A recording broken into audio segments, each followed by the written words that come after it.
Assalamualaikum warahmatullahi wabarakatuh. Perkenalkan, saya Legenda Surya Putra dari Sains Data Terapan B dengan NRP 33246059. Saya akan menjelaskan mengenai regresi logistik ordinal.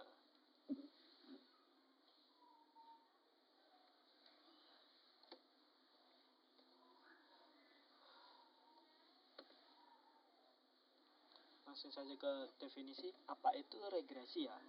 Menurut ahlinya Montgomery tahun 2012 yang ditulis dalam buku Introduction to Linear Regression Analysis, yaitu regression is a statistical technique for investigating and modeling the relationship between variable. Artinya, regresi adalah sebuah teknik statistik untuk investigasi dan memodelkan hubungan antara variabel. Pada umumnya, regresi adalah teknik statistik yang digunakan untuk menganalisis hubungan antara satu variabel dependent Y dengan satu atau lebih variabel dependent X, dengan tujuan utama untuk memprediksi nilai Y berdasarkan nilai X dan mengukur kekuatan pengaruh X terhadap Y. Oke, contoh sederhananya, jika kita ingin memprediksi berat badan Y seseorang berdasarkan tinggi badan X, maka kita menggunakan regresi. Kalau regresi sudah diketahui, kalau gitu ordinal itu apa ya? Menurut ahlinya Agresti tahun 2010 yang ditulis dalam buku Analysis of Ordinal Categorical Data. An ordinal variable is a categorical variable for which the possible categories can be ordered or ranked. Umumnya, ordinal adalah salah satu tipe skala data dalam statistik di mana data dikategorikan berdasarkan urutan atau ranking. Namun, jarak antar kategori tidak bisa diukur secara pasti. Contohnya, jenjang pendidikan, mulai dari SD, SMP, SMA, hingga S2. Berarti regresi logistik itu menurut ahlinya Holmesler dan Lemsau tahun 2000 dalam buku Applied Logistic Regression, yaitu ordinal logistic regression is used when the dependent variable is ordinal, meaning the categories have a meaningful order, but the distance between categories is not assumed to be accurate. Umumnya, regresi logistik ordinal adalah metode statistik yang digunakan untuk memodelkan hubungan antara satu variabel dependent ordinal dengan satu atau lebih variabel independen bebas, baik yang bersifat numerik maupun kategorik. Tujuan utamanya yaitu untuk memprediksi nilai dari variabel dependent berdasarkan nilai dari variabel independen. Langsung saja ke penerapan rumusnya. Di sini terdapat rumusnya log, yaitu dengan penjelasan komponen rumusnya, mulai dari Y, variabel dependent, dan J, kategori ke J. Misal, 1 tidak puas, 2 puas, dan seterusnya. Lalu di sini terdapat P dalam kurung Y lebih kecil dari sama dengan J, yang artinya probabilitas kumulatif bahwa respon pada kategori J atau lebih rendah. Sedangkan sebaliknya, P lebih besar dari Y, P dalam kurung Y lebih besar dari C, artinya probabilitas berada di atas kategori C. Terdapat log juga disebut logit kumulatif, dan AJ yaitu intercept khusus untuk kategori C. Lalu B1 hingga BK, koefisien dari variabel X mewakili pengaruh masing-masing X terhadap peluang kumulatif. Terdapat X juga di sini sampai XK, yaitu variabel bebasnya, misal waktu tunggu, usia, gaji, dan sebagainya. Langsung saja ke contoh soal sederhananya mengenai tingkat kepuasan pelanggan. Kita dapat variabel Y dengan tingkat kepuasan pelanggan tidak puas diindikasikan dengan nilai 1, cukup puas dengan nilai 2, puas dengan nilai 3, sangat puas dengan nilai 4. Kemudian kita dapatkan variabel X-nya yaitu prediktor dengan waktu tunggu dalam menit. Dengan dataset mininya yaitu ini. Langsung saja kita mendapatkan hasil model dari software seperti SPSS atau R. Diperoleh dengan B bernilai 0,25, A1 1,5 cut point antara tidak puas dan lainnya, A2 3,0, cut point antara cukup puas dan lainnya. A3 4,5 cut point antara puas dan sangat puas. Langkah penerapan rumusnya, kita akan menghitung logit kumulatif untuk setiap cut point-nya dengan rumus A1 dikurangi BX 1,5 dikurangi 0,25 dikalikan 10 mendapatkan hasil min 1,0. Logit 2 dengan hasil 0,5, logit 3 dengan hasil 2,0. Langsung saja ke langkah kedua, yaitu kita akan mengubah logit menjadi probabilitas kumulatif dengan rumusnya tadi, yaitu PY lebih kecil dari sama dengan 1 yang mendapatkan hasil 0,269. Untuk nilai keduanya mendapatkan hasil 0,622, nilai ketiganya mendapatkan hasil 0,833. Langsung saja ke langkah ketiga, yaitu kita menghitung peluang tepat pada tiap kategorinya. Kategori 1 yaitu tidak puas mendapatkan hasil 0,269 atau 26,9%. Untuk cukup puas dengan nilai 2, kategori 2 mendapatkan hasil 0,353 atau 35,3%. Untuk puasnya mendapatkan hasil 0,259 atau 25,9%. Untuk sangat puasnya mendapatkan hasil 0,119 atau 11,9%. Kita asumsikan modelnya, asumsi proporsional odds. Pengaruh setiap variabel prediktor dianggap sama di seluruh batas kategori Y. Contohnya, jika waktu tunggu memengaruhi peluang merasa puas, maka efeknya juga sama terhadap peluang cukup puas atau sangat puas. Lalu independen antar observasi. Setiap observasi responden atau data point dianggap tidak saling memengaruhi. Contohnya, jawaban satu pelanggan tidak sama dengan pelanggan lainnya. Tidak ada multikolinearitas. Variabel prediktor tidak boleh saling berkorelasi sangat tinggi, yang menyebabkan koefisien menjadi tidak stabil atau membingungkan model. Cara mendeteksinya kita menggunakan VIF atau visualisasi. Lalu keempat, ini terdapat variabel dependent bersifat ordinal. Variabel Y harus berupa kategori berurutan, tidak boleh diskrit, biasa atau kontinu. Contohnya, jika kita terdapat tingkat kepuasan, maka 1 tidak puas, dan seterusnya, sehingga sangat puas. Lalu jenjang pendidikan mulai dari 1 SD hingga S1 atau perguruan tinggi. Asumsi ini penting agar hasil dari regresi logistik ordinal valid secara statistik. Koefisien dapat diinterpretasikan dengan benar dan model tidak bias. Oke, langsung saja kita ke penerapan modelnya. Saya di sini mendapatkan dari sumber Kaggle dengan judul klasifikasi penyakit jantung. Kali ini dalam model ini membuat model machine learning untuk mengklasifikasikan penyakit jantung. Mengidentifikasi penyakit jantung akan sangat membantu para tenaga medis dalam mengambil tindakan untuk pasiennya. Dalam pembuatan machine learning juga terdapat alurnya, mulai dari data collection atau pengumpulan data preparation atau data cleaning, dan sebagainya.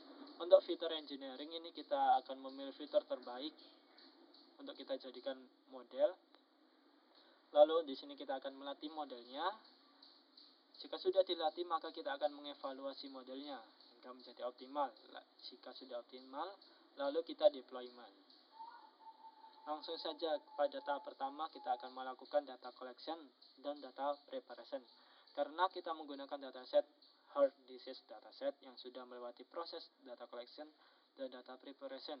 Jadi kita akan menuju ke langkah selanjutnya, yaitu load dataset menggunakan library pandas. Langsung saja kita memanggilnya dari datasetnya menggunakan pandas. Kita dapatkan datasetnya ini dengan informasi X adalah usia, seks jenis kelamin, CP jenis nyeri dada, memiliki 4 nilai dengan rentang 0,0 0 sampai 3, seberapa nyeri dada pasien. Lalu thresh BPS, tekanan darah saat istirahat, KOL yaitu kolesterol, serum dalam mg per dl, FBS gula darah puasa lebih dari 120 mg per dl. Bernilai 1 yaitu ya, 0 jika tidak. Res TCG, hasil elektrokardiografi setelah istirahat, bernilai 0, 1, 2. Kemudian terdapat talaks, detak jantung maksimum yang dicapai. Eksang mengalami angin setelah berolahraga, bernilai 1 ya, bernilai 0 tidak. Lalu outbreak di sini yaitu depresi segmen ST yang disebabkan oleh olahraga relatif terhadap istirahat. Terdapat slope yaitu gradien atau kemiringan segmen ST. CA yaitu jumlah pembuluh darah utama bernilai 0 sampai 3 yang diwarnai dengan fluoroskopi. Lalu terdapat TAL yaitu penyakit menurun atau genetik thalassemia. 1 bernilai normal, 2 cacat, dan 3 cacat yang dapat diperbaiki atau carrier. Lalu terdapat target. Dari 1 ada penyakit jantung atau 0 tidak ada penyakit jantungnya. Kita akan mencari informasi mengenai datasetnya menggunakan metode info. Kita analisis di sini tidak terdapat missing value-nya, jadi kita tidak akan melakukan data cleaning-nya.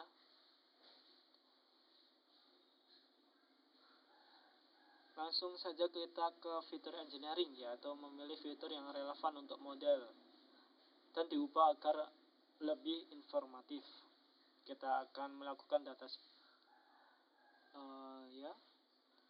split dengan menghapus kolom target dan disimpan pada variabel Y, kemudian kolom targetnya disimpan pada variabel Y.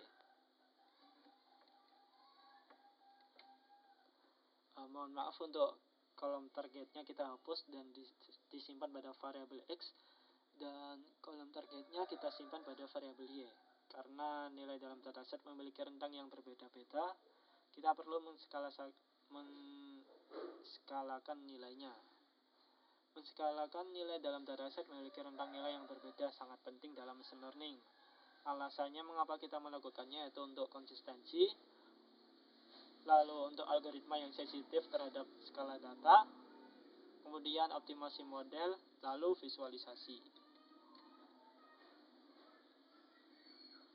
Kita menskalakan menggunakan min-max scalar, terus mentransformkan. Lalu kita memisahkan dataset menjadi data training dan data testing. Pada umumnya kadang ini memisahkan dengan ukuran 70-30 atau 80-20. Namun pada praktek ini kita akan menggunakan ukuran 80-20 untuk split datanya. Untuk split data, mengapa kita melakukannya? Yaitu untuk mengevaluasi kinerja model, menghindari overfitting, mengukur generalisasi, tuning hiperparameter, dan mengurangi bias. Langsung saja kita ke model training dan model evaluasi. Pada pelatihan model, pada tahap ini kita menggunakan data yang telah diproses setelah tahap pengumpulan, persiapan, dan rekayasa fitur untuk melatih model machine learning. Algoritma machine learning mempelajari pola dari data dengan mencari hubungan antar fitur-fitur. Proses pelatihan melibatkan optimal parameter model agar sesuai dengan data pelatihan. Hasil dari tahap ini adalah model yang telah belajar dari data dan disiapkan digunakan untuk memprediksi hasil pada data baru. Lalu kita akan melakukan evaluasi data. Setelah model dilatih, kita perlu mengukur sejauh mana kinerjanya. Beberapa metrik evaluasi yang umumnya digunakan meliputi akurasi, presisi, dan recall atau sensitif. Kemudian menggunakan F1 score, menggabungkan presisi dan recall dan AOC atau ROC, yaitu area under the receiver operating characteristic curve, untuk mengukur kemampuan model membedakan antara kelas positif dan negatif. Lalu terdapat log loss atau cross entropy loss, mengukur kesalahan prediksi, probabilitas. Selain itu kita menggunakan visualisasi seperti kurva ROC dan kurva precision recall untuk memahami kinerja model secara lebih mendalam. Beberapa pemodelan yang digunakan untuk klasifikasi penyakit jantung antara lain yaitu mulai dari SVC yaitu support vector machine, kedua terdapat decision tree, yang terakhir terdapat regresi logistik. Yang pertama kita melakukan melatih model SVC dengan mengimport SVC dari Scalar.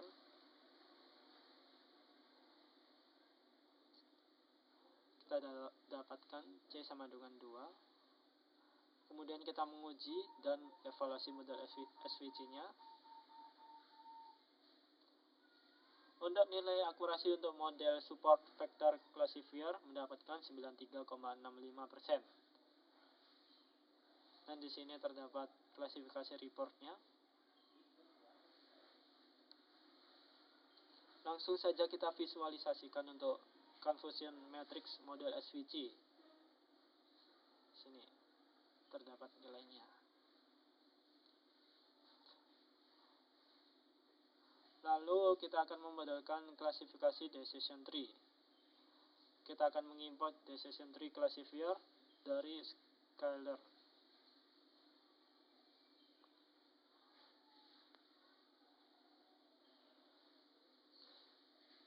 Dan di sini terdapat nilainya untuk criterization entropy, max dip-nya 6 dan random state 0. Lalu kita menguji dan evaluasi model decision tree.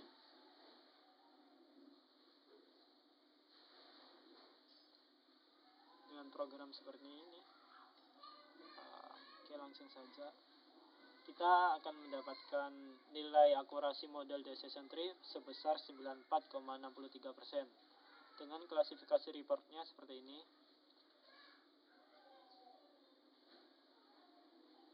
Langsung saja kita visualisasikan untuk confusion matrix model decision tree.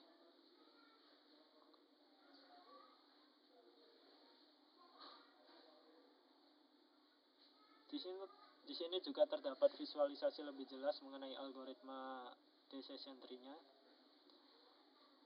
Untuk akar pohon, pertanyaan pada akar pohon adalah CP 0,167 yang berarti membagi data berdasarkan seberapa nyeri dada pasien. CP asli dari dataset berada di angka 0 sampai 3, jadi tiap node-nya value sudah dalam bentuk skala.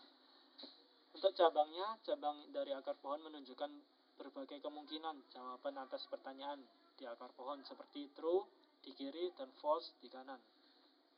Untuk node-nya, node internal pada pohon mewakili pertanyaan atau karakteristik lain yang digunakan untuk membagi data lebih lanjut. Untuk daunnya pada pohon menunjukkan klasifikasi akhir pasien yaitu memiliki penyakit jantung atau tidak memiliki penyakit jantung. Lalu terakhir kita akan melatih model regresi logistiknya. Seperti biasanya kita akan melihat klasifikasi reportnya. Oh ya, sebelum di sini kita mendapatkan nilai model logistik regression sebesar 85,85%, cukup optimal. Di sini terdapat klasifikasi reportnya dengan nilai akurasi, makro AVG, weight AVG.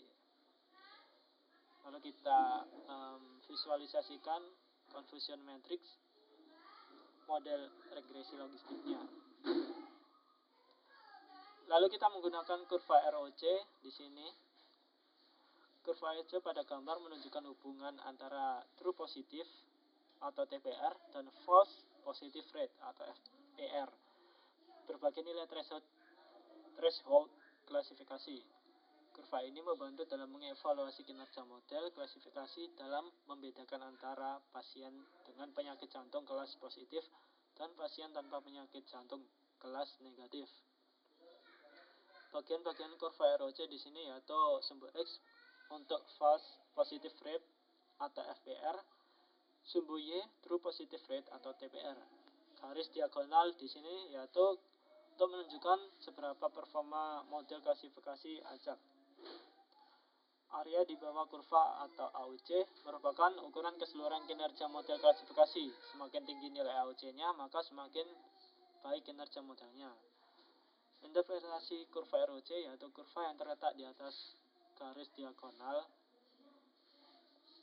Di atas garis diagonal yaitu ini berwarna kuning, menunjukkan bahwa model klasifikasi lebih baik daripada model acak. Kurva yang semakin dekat ke sudut kiri atas menunjukkan bahwa model klasifikasi memiliki kinerja yang semakin baik. Nilai AUC 1 menunjukkan bahwa model klasifikasi sempurna. Sedangkan untuk nilai AUC yang 0,5 menunjukkan model klasifikasi tidak lebih baik daripada model acak. Kurva ROC atau model regresi logistiknya, nilai AUC-nya bernilai 0,94 dengan tingkat akurasi 86%. Nilai akurasi modelnya, model mesin learning yang telah dibuat memiliki nilai akurasi yang baik, dan SVC memiliki nilai akurasi sebesar 93,65%. Ini sangat optimal. Kemudian decision tree bernilai 94,6,3%, yang sangat optimal juga. Lalu terdapat regresi logistiknya dengan akurasi model sebesar 85,85%, artinya cukup optimal. Menguji model dengan data baru, kita akan mencoba menguji model dengan data baru yang tidak ada dalam dataset, baik itu data latih maupun data uji. Dengan soal pertama, kita akan mengklasifikasikan penyakit jantung dengan seorang pasien berusia 40 tahun dengan nyeri dada tipe 2, yaitu seperti diremas selama 30 menit terakhir. Nyeri dada ini menjalar ke bahu kiri dan rahang bawah. Pasien memiliki riwayat hipertensi dan diabetes mellitus. Hasil pemeriksaan menunjukkan tekanan darah saat istirahat sebesar 150/90, kadar kolesterol sebesar 220, gula darah puasa sebesar 135, hasil EKG setelah istirahat yaitu abnormal, detak jantung maksimumnya 170 bpm, mengalami angina setelah berolahraga, ya. Depresi segmen ST 2.0, kemiringan segmen menurun, jumlah pembuluh darah utama yang diwarnai adalah 2, penyakit menurun atau genetik normal. Pastinya tidak ada penyakit menurun. Apakah pasien ini memiliki penyakit jantung? Kita akan mengeceknya menggunakan data latihnya tadi. Setelah kita program, didapatkan prediksi label untuk data baru menggunakan model SVC, pasien memiliki penyakit jantung. Untuk data baru menggunakan model decision tree, pasien memiliki penyakit jantung. Untuk model menggunakan regresi logistik, pasien memiliki penyakit jantung.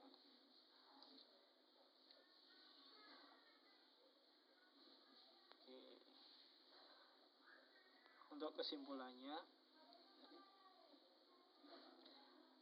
regresi logistik ordinal adalah metode statistik yang digunakan untuk menganalisis hubungan antara variabel independen dengan variabel dependen yang bersifat ordinal, yaitu data kategori yang memiliki urutan.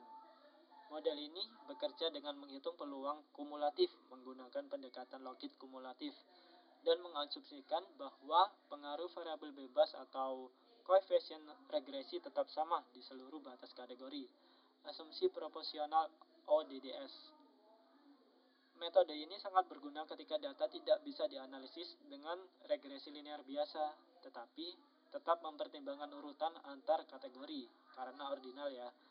Hasil model memberikan wawasan tentang arah dan kekuatan pengaruh variabel independen terhadap tingkat respon secara bertahap. Baik. Terima kasih. Kurang lebihnya saya mohon maaf. Wassalamualaikum warahmatullahi wabarakatuh.